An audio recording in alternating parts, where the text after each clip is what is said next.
What is up, everybody, and welcome to the Joe Kilgallon Podcast, aka Kilgallon's Pub. I'm your host, stand-up comedian Joe Kilgallon. How the fuck are we? Happy goddamn New Year.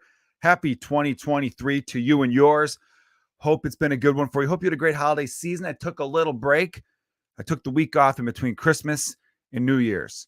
I was planning on doing it, but man, that week throws you off. Is there anything more of a mind fuck? Not really mind fuck, but like it just, there's no reality in that week. The time between Christmas Day and New Year's Day is just, it feels like everyone should just be wearing pajama pants the whole week. I feel like showers are optional. Sex is a must. I feel like there's just a lot to, there's just no sense of reality there. You're like, all right, we just had Christmas and all of that. That was fun. That was great. I'm feeling holly. I'm feeling jolly. Now what do we do? Okay, we're expected to work. You want me to work on December 27th? Eat shit and die. How about that? How about you do that? How about you eat my balls? Because that just doesn't make sense. And that's why I became a comedian. So I wouldn't have to work during that week. Because if I had a boss and my boss like, oh, I need you to come in on December 26th, I'd be like, I need you to go to fucking hell. That's what I need, man. Who are you to tell me to work during this week? It's like nothing's productive happening, right? There's no deadlines. Imagine if someone said, hey, I got a big meeting. We all got to get together on December 28th. You'd be like, I hope we all fail.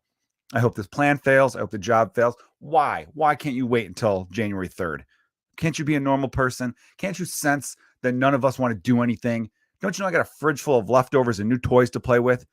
I'm wearing fresh underwear, brand new undies. And you expect me to show up to an office? An office. One of the worst places in human history. Cubicles and fluorescent lighting and people you would never associate with, but you have to because you work with them. I'm wearing brand new underwears and socks this whole week. And you want me to show up to that fucking shit pile of misery? I think not. I will not do that. I will not participate. So I hope you guys enjoyed that time. So I, like the rest of you, was like, you know what? Week off the podcast. I can't be podcasting this week. Also, I totally didn't know what day it was. I remember talking to my wife and she's like, don't you do the podcast normally? And I'm like, what day is it? She's like, it's Tuesday night. It's Tuesday. I'm like, no, I normally do it Monday. And it's Tuesday. I had no idea it was a Tuesday. I didn't even know it was New Year's Eve until someone was like, oh, we going out tonight? And I'm like, for what? Like New Year's Eve. I'm like, oh, that's right. And I did go out. I had a great show at the Laugh Factory Chicago. Over 300 people, completely sold out, packed to the brim. Wonderful audience. Great lineup of comedians. Everyone all dressed up, dialed up, looking their best, trying to say, peace out 2022, 2023, I'm going to make you my bitch. That was the mentality. Those were the vibes in the room that night. And it was a lot of excitement in the air. And your boy brought it. You guys know me. I'm very shy, and I don't really like to boast and brag about my performances as a comedian. But you know what? I made chicks wet and dicks erect is what I did. I saw an audience full of people who needed me. And I needed them. We needed each other. And in that moment, we were one. And it was magical. It really was. And when I finished my last joke, I started to walk off the stage, but then about 15 people came up and carried me. They carried me off the stage and out of the club. And then when they put me to my feet, I said, I wasn't really planning on going home right now. I kind of wanted to hang out at the club. There's another show for this. I was just on the 8 o'clock. I'm the 10:30 show, but I have friends on the 10:30 show. They're coming by. I'd like to say hello to them. I'm not really sure why you guys carried me out. And they were like, yeah, we fucked that one up. And I'm like, it's no one's fault. It's no one's fault. We all, you made a commitment, you made a choice, and I respect that. You followed it through. I figured once you carried me out of the showroom, you just let me out at the bar. But you guys you just kept carrying on. Sometimes that's what you got to do in life. You got to carry on. That last part's bullshit. But everything before that was real. They didn't carry me out. But one day, that's how I like my final performance. A lot of comedians don't really know when their final performance is going to be. You figure the ones that are the quitters, no one gives a shit about their final performance, or they're really good. They're just frustrated and people go, oh, what a bummer, but there's enough writing on the wall where they were kind of like, guy was kind of a bummer to be around these last few weeks. But I would like to be one of those ones, the guys on the wall behind me, Richard Pryor, George Carlin. I don't know if Richard Pryor had a final performance. He was pretty sick at the end. Carlin, I know, was going. He's one of those guys who's like, I'm going to perform until I'm dead, until I can't perform anymore. So I'm sure he'd even know his final performance. I would like to know. I think I'm gonna have to plan that out. I'd like to go into my 60s, but maybe on my 65th birthday, because that's when Social Security kicks in. I'll be like, that's it for me. I don't need to keep going. Some people keep going way past their expiration date. I think it's important to know when to walk away. We have to know that in life. You guys all know, excuse me, I was a 2-time fantasy football champion and then retired.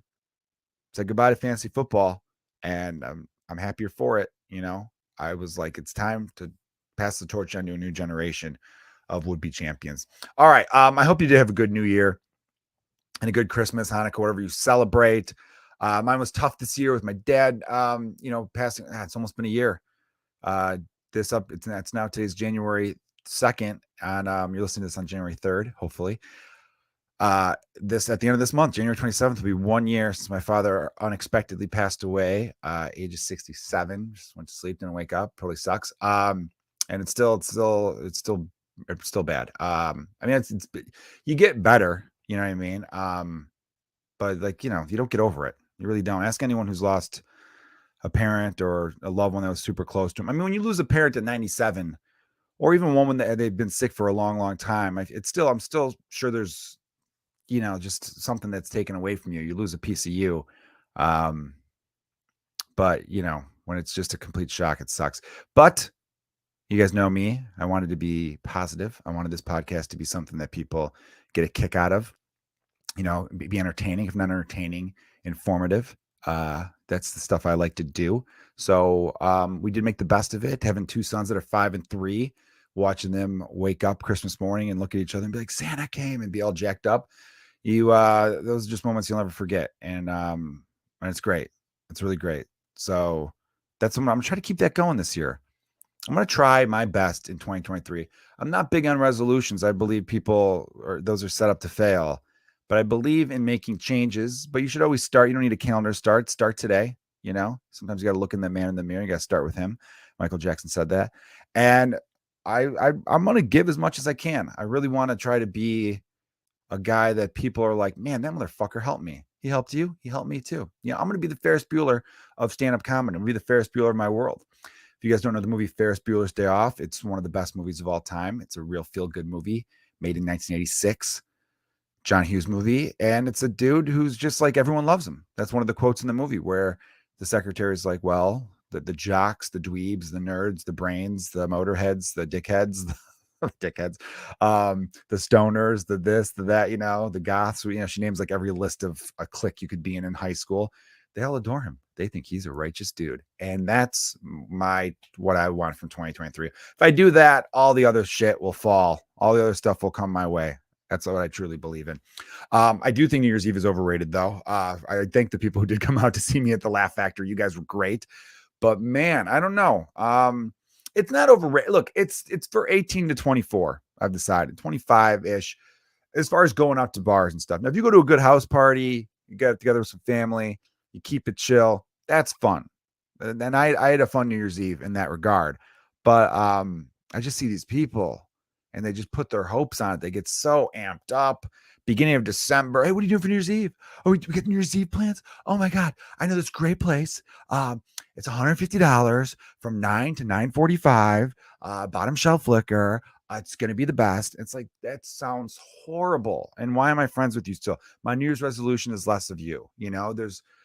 I don't know what it is. I feel like people just think like it's the last party of the year. You got to go crazy. But then again, it's like I really do think it's one of those days that it's for people who don't understand that you could drink on a Tuesday.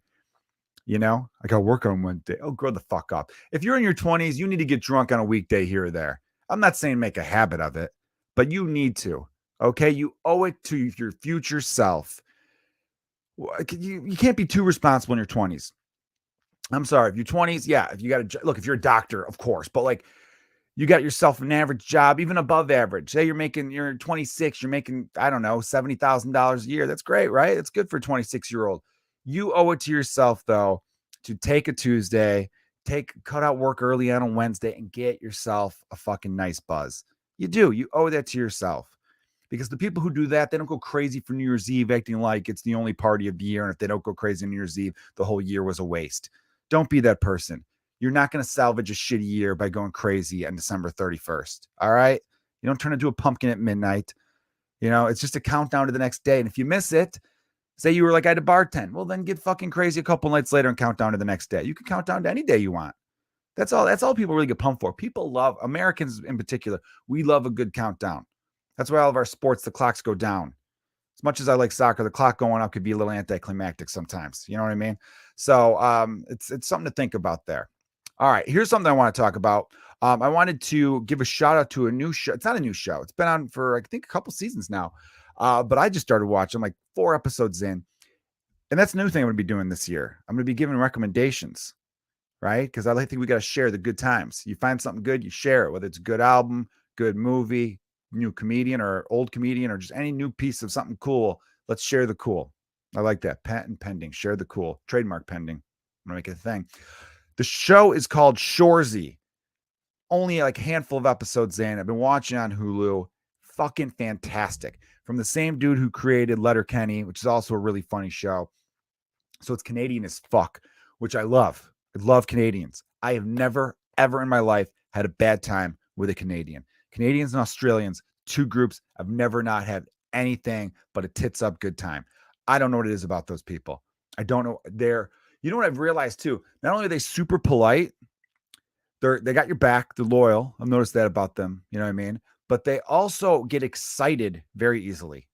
Canadians. I feel like if you could just tell them something simple, if they're like, hey, what are you going to do tonight? I'm like, I think I might just stay and play some video games. Oh, fucking video games, eh? Like they get like, oh, I'll move over. I'll grab some bench next to you and fucking hit the buttons. Let's do it.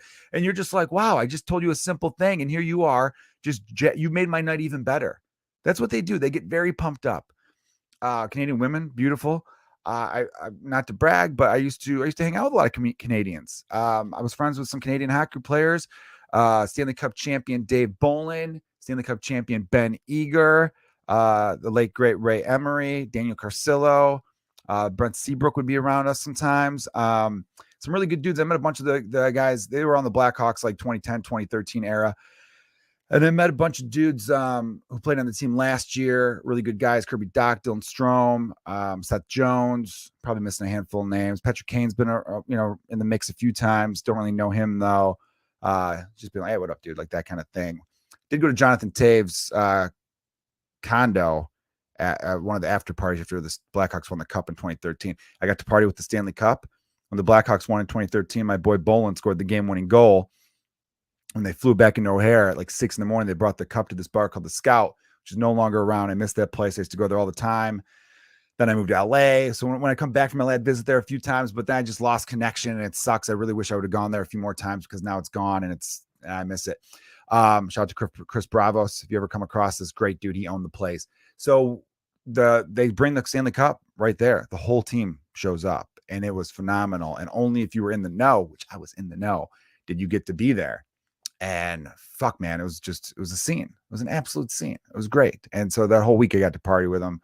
Got to party with it with Calvin Harris, the guy who's like the DJ dude from Scotland that does a lot of, what was song, that Rihanna song? I found love in a hopeless place. You know what I mean? I can't sing. I was going to sing, but it's like wing, wing, wing. I can't do the sounds either. I'm not a DJ. I have no real music ability at all. I could play 3 songs on the drums and a couple on the guitar, but it was great. And those dudes were all fucking hilarious. I love Canadian slang.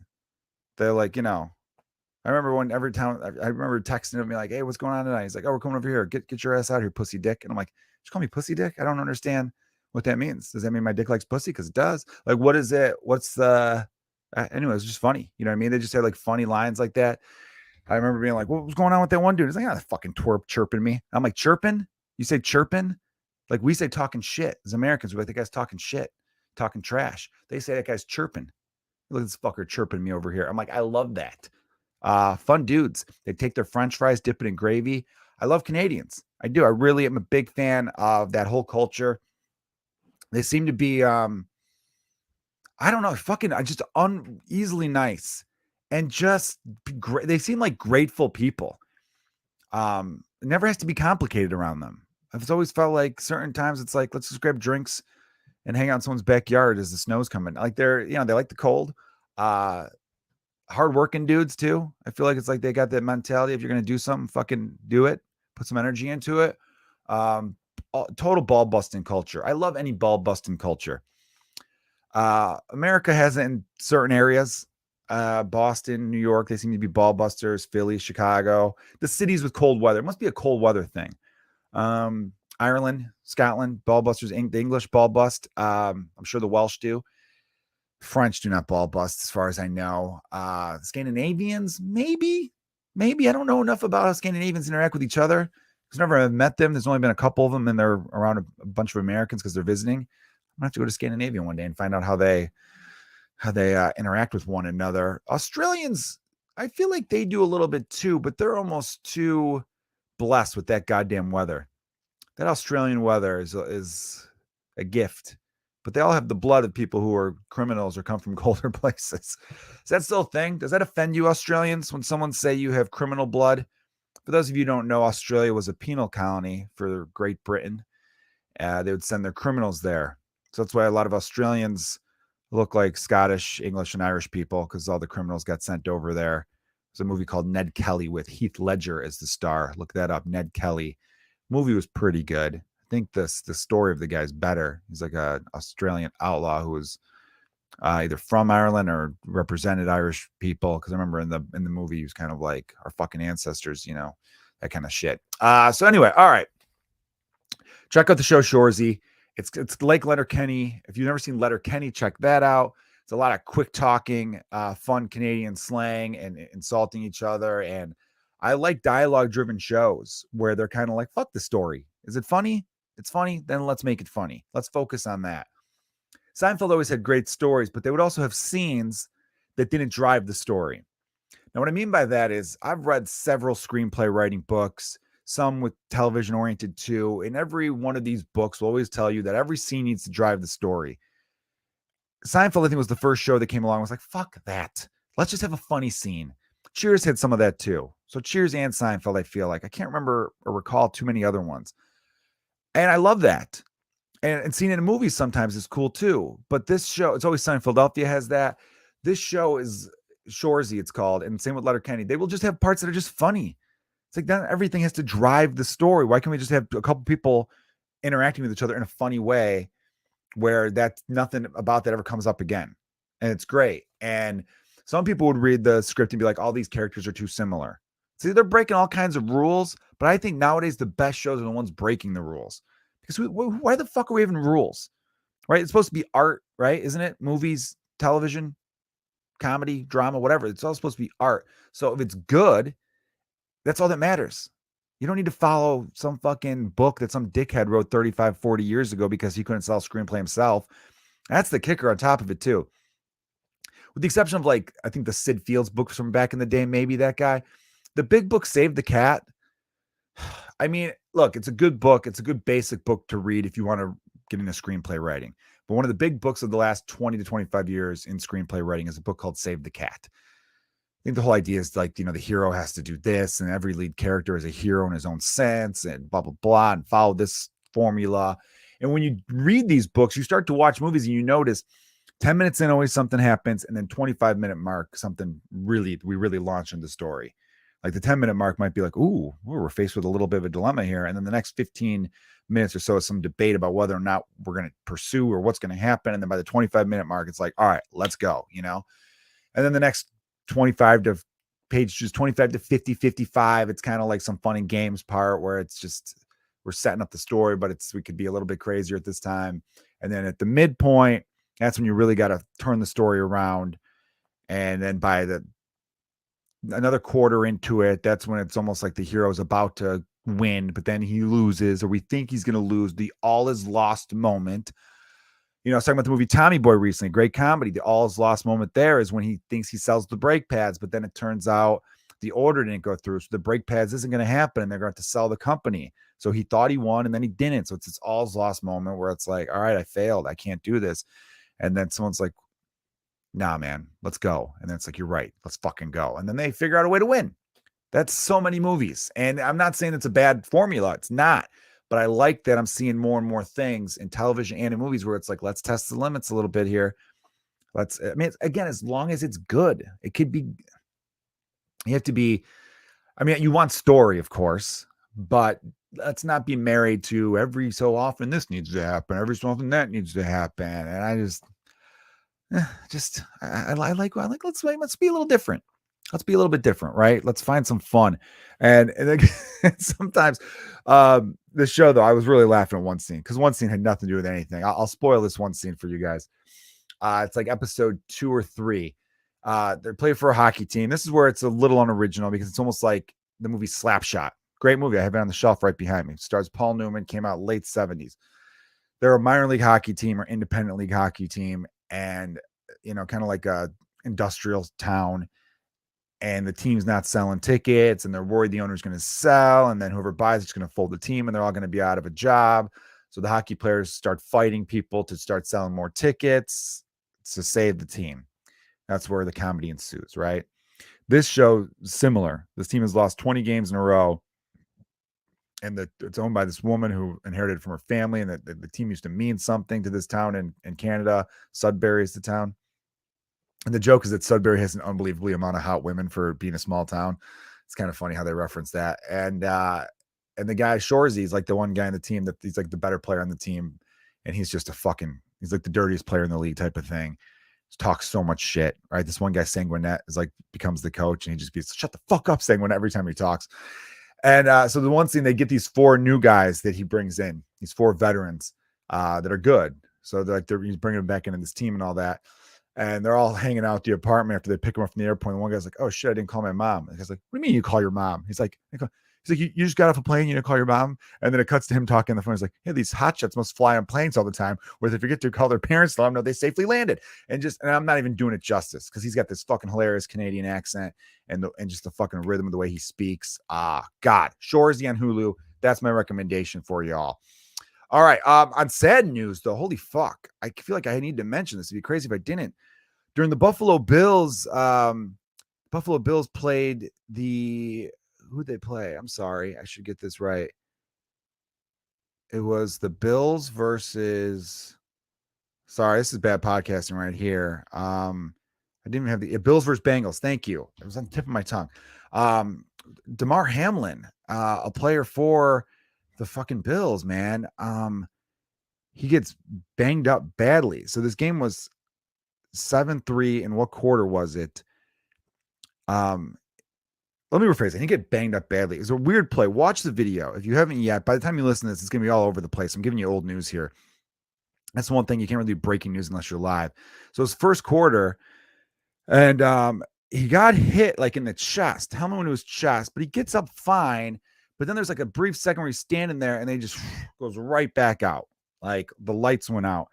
They had to do CPR and even had to do the thing where they I'm not trying to make light of it, but I forget what it's called. The defibrillator where that's like clear, that thing. Again, I feel like I'm trying to be fun. I'm not trying to be funny here. It's just, that's what I forget the name of it. Defibrillator, right? Is that it? Scary as hell moment. And here's where the NFL is horrible. Look, it's entertaining and all that. I like the sport of football a lot. American football is great. But the Goodell, the commissioner, and the way the league does shit, not great. It's not, right? They don't give a fuck about their players. They're just numbers to them. And so all these players are seeing one of their own, their teammate, and even the guys on the other team, they don't really hate their teammates. This isn't high school football where it's like, "Oh, this guy asked out my girlfriend. I want to fucking kill him." No, this is, most pros get along with each other. I mean, there might be a few here. There was a guy that guy's a dick.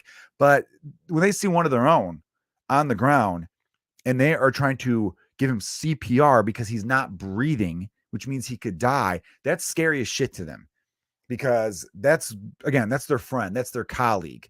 That's one of their own. That's a brotherhood. And that's terrifying for them. You know what I mean? And for the NFL, apparently this is what has been going around the internet. The NFL said to the coaches, "All right, another 5 minutes or so, meaning another 5 minutes, and then we're going to resume play." And both the coaches were like, "Fuck off." Took their teams off the field as an ambulance comes in. And then the ambulance was waiting to find his mom, who's in the stands. How horrifying is that for her, for his entire family? So my heart goes out to his entire family. It's crazy. He is, last I checked, in critical condition. I hope, this podcast I'm putting up, I don't know what the answer is. That's why it's always a little dicey to talk about something like this. I'm recording this Monday night, 10 o'clock Chicago time. You might be listening to this on your drive to work Tuesday morning, and you'll know more than what I'm saying right now. But that's one of those moments where it's like, who cares about this game? Who cares? Why? This is someone's life's at stake. And it's just one of those things where it's like, my God, man, whoever said 5 minutes and then they resume play needs to be outed.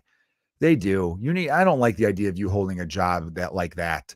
I'm not normally in favor of being like, this person said this, and therefore they need to lose their job. People make mistakes and stuff, but that's colossal. That's you're dead inside as a person, and you shouldn't be in a position like this. I don't know who's in charge of that. I don't know if it's Goodell, but that's a fucked up thing. They at least give it more time too. But the immediate conclusion should have been get everyone off the field. We'll resume play when we can resume play. Someone's life's at stake here. Football is the last thing on anyone's mind. We're the NFL. We're worth $100 billion. I mean, I'm exaggerating, of course, but like we could gladly refund everyone's ticket. The fans will understand, most of them, and the ones who don't, who gives a shit what they think anyway. But yeah, that's fucked. That is fucked to be like 5 more minutes. Like they're at a rented gym and someone else needs to come in and practice after them. Like, what the 5 more? Fuck, I would have just been like, dude, if I'm the coaches on that, maybe they're out there doing it right now. I haven't been watching the coverage or anything, but maybe the head coaches of the Buffalo Bills and the Cincinnati Bengals are in front of microphones right now saying that made me sick. For the first time in my career, I was embarrassed to be part of this league, for them to think that we should go right back out there and play after witnessing something like that. Plus, the players are going to be totally not thinking of anything else. So that's going to risk more injury to people. It's a dangerous game. These guys know what they signed up for and all that kind of stuff. But still, it's someone's life, you know? I know I try to keep this as positive as hell and try to, but like when major shit happens, it'd be crazy not to address it. And, yeah, fuck, man. I hope he's okay. I really do. So thoughts and prayers go out to Demar Hamlin's, man. Demar Hamlin. Sorry, I didn't mean to say Hamlin's. And normally I'm not a big fan of thoughts and prayers because it's like, that's nothing. But, in this case, that's all you can do is thoughts and prayers. It's not like, I guess I only hate thoughts and prayers when like people in the positions of power say it, because it's like you actually could do something. You actually could take action about that. So I hope, I'm going to refresh right now just to see if I could get any update on the story. Here's a nice thing. Here's something positive. He does a toy drive where his GoFundMe has been verified. I guess he originally only tried it's a GoFundMe for kids, poor kids getting toys around Christmas. And I guess his only goal was to make like 3,000 or something like that. I think that's the number I just saw, and it's over 900,000 right now. So people are doing good things in his honor, which is nice. But damn, man, I really hope he's all right. Yeah, it's a scary, scary moment. Shit. All right. Well, yeah, you guys will know more about it. Also, Jeremy Renner is in critical but stable condition. Jeremy Renner, as we all know, is Hawkeye in the Avengers series. He is, guy's been in a million movies and a good actor. I'm a fan of his work. There's not too many things I've seen him in where I'm like, oh, great, Jeremy Renner's in it. And regardless, even if he wasn't a good actor, this is still another person's life. So hopefully he's okay. I guess it was a snowplow accident. I don't know the details there. I know something with his chest as well. And there was another report about his leg, but I'm thinking maybe that was a false report. And that shows you, man, over the weird break between Christmas and this is before Christmas, this went around. It's a thing on TikTok where it was people were doing a joke where they were filming a reaction where they would say to someone, oh, this celebrity died, but they didn't really die, just to get someone's reaction. That's fucked up. I don't like these prank videos. And I know people are like, ooh, maybe it'll be hilarious and I'll get a lot of likes and views. But I mean, come on. Again, it's that goddamn double-edged sword of the internet as its creation is that it's this thing where there's been a lot of good from it, but then sometimes I'm just like, I feel like the bad maybe's outweighed the good. where it's desensitizing ourselves so much to the point where I'm gonna talk about that sounded like a glitch the way I stuttered there. I'm gonna have an episode where I talk about AI because I got together with a buddy of mine and he was telling me about this one website and he goes, just say this into the website or like type this up. And then it gave me like it was scary. You know what I mean? Like this AI and part of him was like, isn't that great? Because you'll be able to, create stuff faster because the AI will give you ideas. And I'm like, yeah. And then eventually the AI is going to push us out. I almost wonder if maybe it's happened. Maybe there's been a point in human history where a new piece of technology came along that was really, really great. And the person who created it took a second and thought, no, nope, destroy. This was going to have bad side effects. I really think this is not where we need to be. I don't think this is going to make anything better. I mean, it might be cool initially, but I almost wonder if that's the case. Because I don't know. I'm talking to you guys on a podcast, which is very great technology. And I'm thankful you guys are listening to this on your phone or on your computer, whatever. Maybe you're working out. There's like great things there. I love that. But then I just think about all of the bad things that we do as a society where it's like teenage suicide being up from cyberbullying or like hate groups being able to get together or, people spreading propaganda and people being desensitized to how to be a good, decent human being. And it's a lot. It is a lot. Fuck, it's a lot. All right. That's been enough for me for this podcast. Again, this is the Joe Kilgallon Podcast. I should have started off with some thank yous.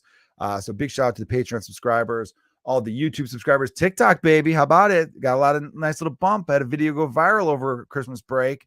So check that out now. I got a video that's got about almost 500,000 views now. Got me up over the 50,000 hump. I've been at 49,000, even like 48.5 for so long. And this video's gave me like another 1,200, 1,500 followers. So I'm about 51,000 something right now, which is nice. It's nice. Numbers don't matter. What matters is putting out good work. But there is something about being 49,000 just didn't feel great. How many followers do you have? 49,000. Oh, okay. How many followers do you have? 50,000. Or I'm not even going to say the number's 51,000 now. But like when someone asked me like, oh, how many followers do you have on TikTok? I'd be like, about a little over 50,000. I'll just say a little over 50,000. That sounds cool. You know what I mean? So looking forward to that. All right, let's have ourselves a great 2023. Easing into the year. Don't beat yourself up if you didn't get started on some of the goals you have. Try to be goal-driven. Try to change mindset. If you do that, I think the rest of what you want to accomplish will fall into place. I don't think you have to be like, I need to go to the gym exactly 5 times a week because the first week you go 3 times, you're going to beat yourself up. Say to yourself, I want to get in the habit of being healthier. I want to get in the habit of being more fit. I want to read more. Just do things like that, but don't put numbers on it. I think that's when you set yourself up to fail. Just my 2 cents. What the fuck do I know after all? I'm just a stand-up comedian. All right. I love you guys. You're the best. And as always, cheers.